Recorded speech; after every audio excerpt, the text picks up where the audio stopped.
नमस्कार दर्शकों। आपने देखा है पिछले कुछ दिनों से हिमाचल प्रदेश में एक ख़ास तरह का घटनाक्रम चल रहा है। कुछ विधायक हैं जो असंतुष्ट हैं, जो सत्ता पक्ष में हैं, जिनकी सरकार है। हमें नहीं पता वो किस बात पर असंतुष्ट हैं। हमें नहीं पता वो जनता के पक्ष में कौन सी नीतियाँ, कौन सी योजनाएं चाहते थे जो नहीं मानी गई और वो असंतुष्ट हो गए। उनके असंतोष का कोई कारण हमें नहीं पता। इसके बावजूद हमें ये पता है कि उन्होंने अपनी पार्टी के साथ और अपनी सरकार के साथ एक ख़ास तरह का व्यवहार करके उसको ख़तरे में डालने की कोशिश की। उन्हें इस बात का लिहाज नहीं है कि जनता की जो टैक्स की कमाई से जो जनता अपना टैक्स देती है अपनी मेहनत की कमाई से, उसी से चुन करके ये सरकार बनती है और फिर ये सरकार जो चलती है इसमें जनता के लिए काम करना होता है, विधायकों के निजी हित में काम करना नहीं होता है। इन सब के बीच में हमने ये भी देखा कि किस तरह से कुछ लोगों ने बार्गेनिंग की और अपने अपने लिए बेहतर मंत्री पद या अपने लिए बेहतर पद पाने के लिए उन्होंने सरकार को गिराने की भी कोशिश कर डाली।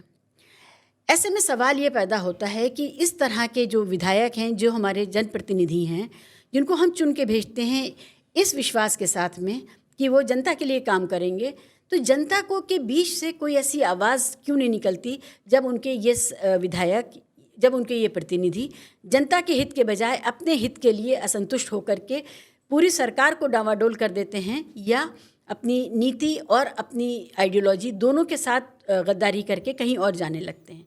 ये जो लोटा बन चुके हमारे जनप्रतिनिधि हैं, इनका क्या हल है?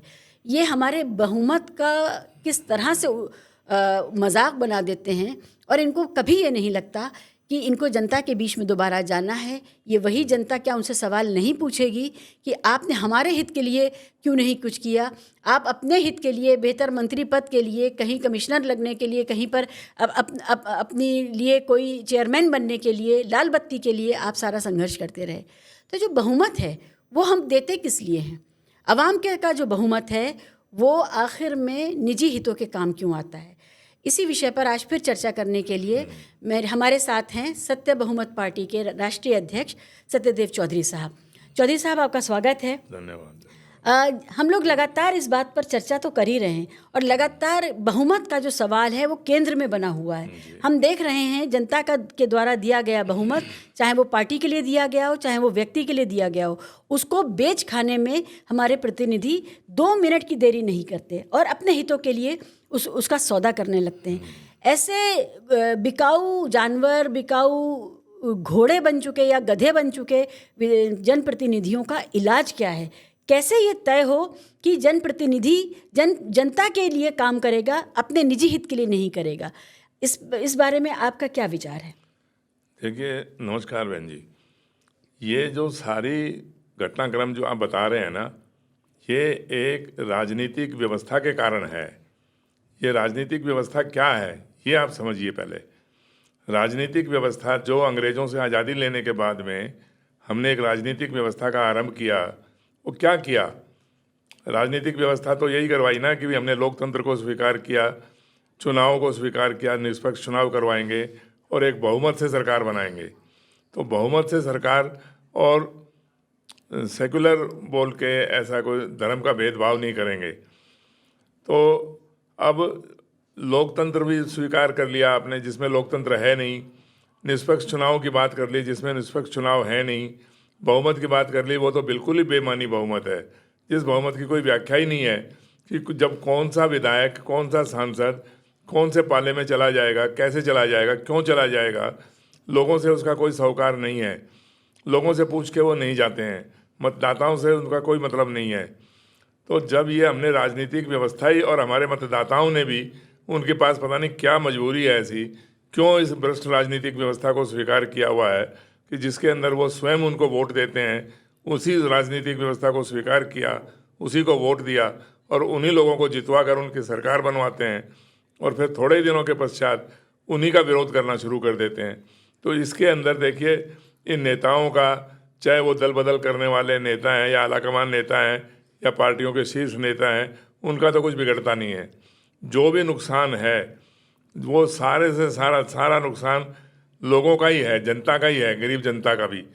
और उसके अंदर भी जो धनाढ्य लोग हैं उनका भी कोई नुकसान नहीं है। जो सबसे ज़्यादा नुकसान गरीब लोग मारे जाते हैं, उन गरीबों का जो कल्याणकारी योजना बननी चाहिए थी वो नहीं बनती। तो ये एक राजनीतिक व्यवस्था को आपको समझना होगा कि हमने ऐसी क्यों राजनीतिक व्यवस्था को स्वीकार किया जिसके अंदर ये सारी इतनी गुंजाइश बनी हुई हैं, ये तोड़ फोड़ की, दल बदल की, और ये सब यही कारण है जो मुझे लगता है। चौधरी साहब, जनता में तो एक ख़ास तरह की निराशा है, वो ये है कि वो कहीं से एक सदचरित्र लोग कहाँ से लाएं, कहाँ से वो इंसान लाएं जहाँ जो ऐसा प्रतिनिधि हो जो बिकाऊ ना हो, जो ऐसा प्रतिनिधि हो जो उद्देश्यों को लेकर के, सिद्धांतों को लेकर के अटल रहेगा। तो ये जो सवाल है कि जनता अपने विधायकों को रिजॉर्ट में जा कर के और होटल में बंद होते हुए देख रही है, वो ये देख रही है कि वो असंतुष्ट दल के साथ खड़ा हो करके पहले आज यहाँ खड़ा है, फिर शाम को कहीं और खड़ा हुआ है।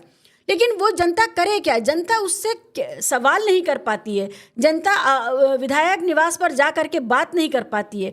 क्या हमारी जनता भी डर गई है, या उसको इस बात से फ़र्क नहीं पड़ता कि उसका चुना हुआ प्रतिनिधि उसके किसी काम का नहीं है, वो सिर्फ अपने हित और अपने लिए दौलत जमा करने के जुगाड़ में लगा हुआ है? जनता के लिए भी तो कोई संदेश होगा ना इसमें। बिल्कुल है, जनता के लिए ही संदेश है, क्योंकि इन नेताओं ने तो अपने मतलब की राजनीति पकड़ ली, इन्होंने थोप दी लोगों के ऊपर, और उसमें उन्हीं का भला हो रहा है पिछले 75 सालों से। इनका क्या बिगड़ा? यही तो मैं कह रहा हूँ आपको कि नेताओं का, आलाकमान का, इन पार्टी के लीडरों का कुछ नहीं बिगड़ता।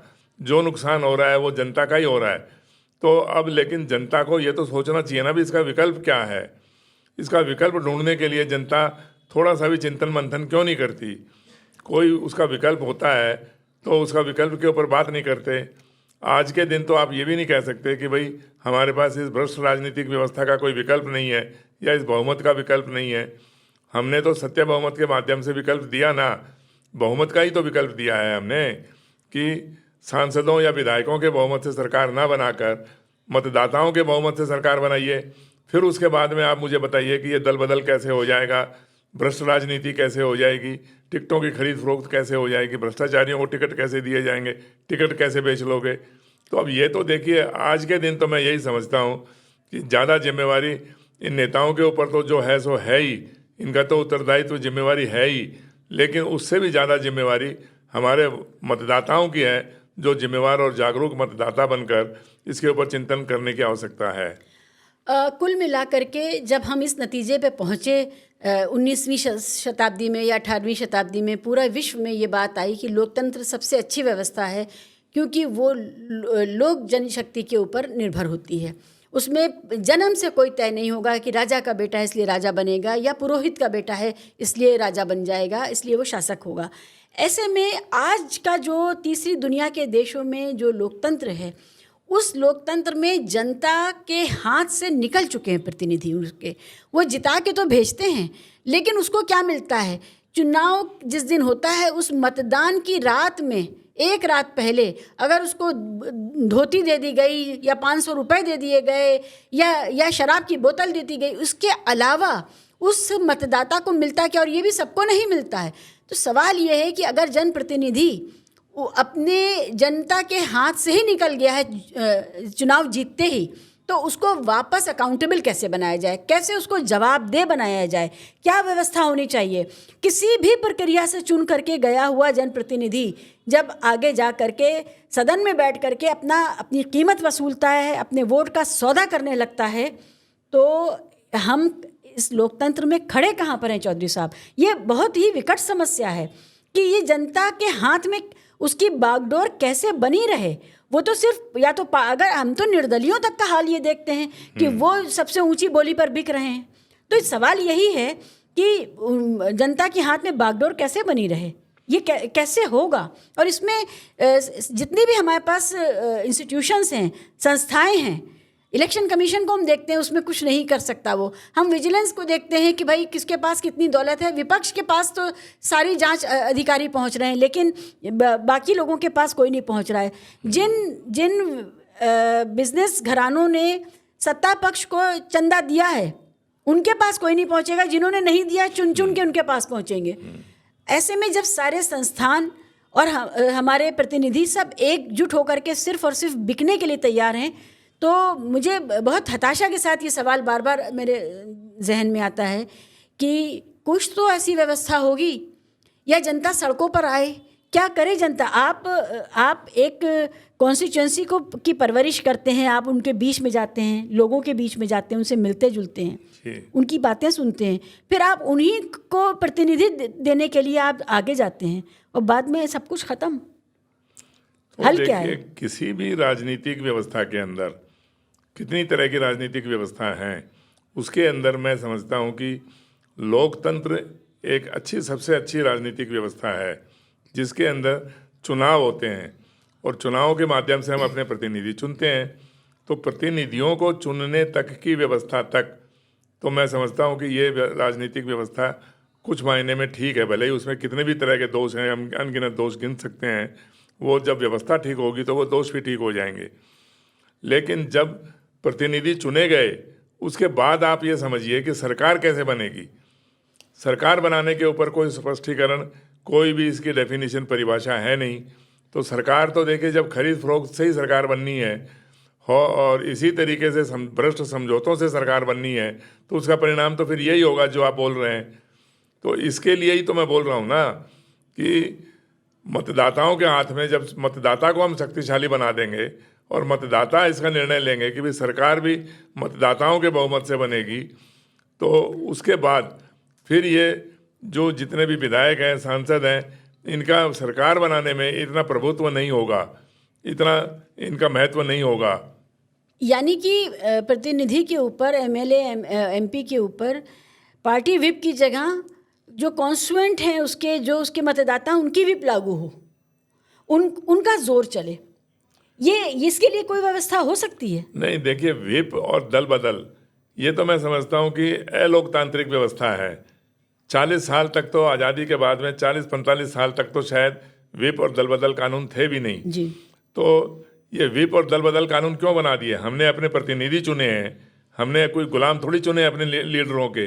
इन पार्टी के लीडरों के कोई गुलाम थोड़ी चुने हैं हमने कि जैसे पार्टी का लीडर कहेगा मेरा चुना हुआ प्रतिनिधि वैसे करेगा जैसे उस पार्टी का जो लीडर कह रहा है। ये तो गलत व्यवस्था हो गई। ऐसा क्यों कर रहा है वो? तो ठीक है, अब तो वो मानते भी नहीं है विप, वो तो सारा खतरा उठा करके, कानूनी कार्रवाई का भी खतरा उठा करके वो दल बदल करते ही हैं, या अपनी पार्टी के साथ विश्वासघात करते ही हैं। तो हम जिस विश्वासघात की बात कर रहे हैं, अब हमने राज्यसभा में तो कोई विप लागू भी नहीं होती है, वो तो अंतरात्मा की आवाज़ पर होता है वहाँ पे। तो अब ये एक अजीब जगह पर हमारा लोकतंत्र फंस गया है दर्शकों, कि पार्टी विप भी अच्छी चीज़ नहीं है, लेकिन पार्टी विप को मान ही कौन रहा है? अंतरात्मा की आवाज़ पे जहाँ पर होना था, वहाँ आपने देख लिया कि सबसे बड़ी, सबसे महंगी बोली के आधार पर हो रहा है। तो ये जो पूरी व्यवस्था है, इसके लिए हमारे लोकतंत्र में जो अभी तक हमें हरबे हथियार दिए गए हैं, वो उसके लिए शायद उतने काफ़ी नहीं हैं।